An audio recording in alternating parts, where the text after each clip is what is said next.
ngano nga ang usa ka sumusunod ni Hesus kinahanglan nga dili magdala bisan unsa alang sa paghimo sa misyon. Makapangutana siguro kita ngano taglisod-lisod man kita diha sa paghimo sa misyon.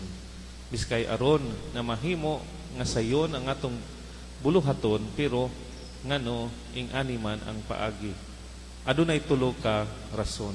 Una, kini tungod kay ang Dios dili gayud mohunong sa paghatag kanato sa atong gikinahanglan niining kinabuhia. Mas gamhanan ang Dios kaysa kwarta ug uban pang mga butang. Ang Dios dili gayud mohunong sa paghatag kanato sa atong gikinahanglan ug siya lamang gayud ang makahatag alang sa atong kaluwasan.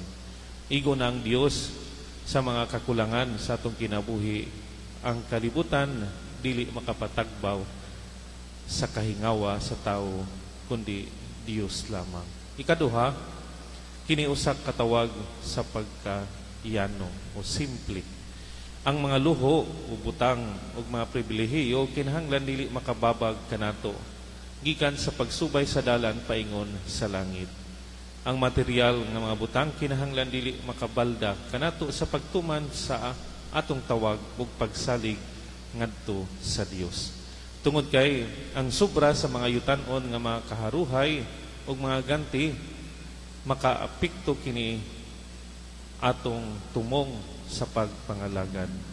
Nangalagad kita aron sa kaluwasan natong tanan. Naghago kita alang sa Dios tungod sa gugma alang kaniya ug sa iyang katawhan. Nagtrabaho kita alang sa Dios aron madala ang tanan ngadto kaniya. Ikatulo, kini usa ka gamhanan nga mensahe nga atong maangkon ang langit ingon nga atong bahandi.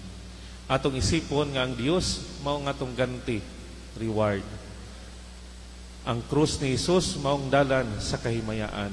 Ang dili pagdala sa bisan unsa alang sa pagbuhat sa misyon mao nga atong praktikal nga mensahe nga ang gusto natong maangkon ning ining kinabuhia mao ang buhat sa Dios.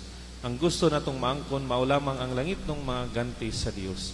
Busa isip mga sumusunod ni Hesus dili lamang kita motrabaho o magrepresentar kang Hesus. Himo nato nga buhi si Hesus ang iyang mga pulong ug mga buhat. Ang makita sa mga tao mao nga si Hesus nagbuhat pinaagi kanato nga mga sumusunod.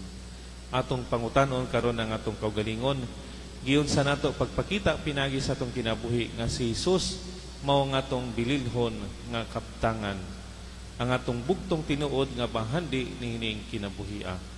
Giyon sa nato pagdetach ang atong kaugalingon gikan sa material nga mga butang ug pag-attach ang atong kaugalingon ngadto kang Hesus.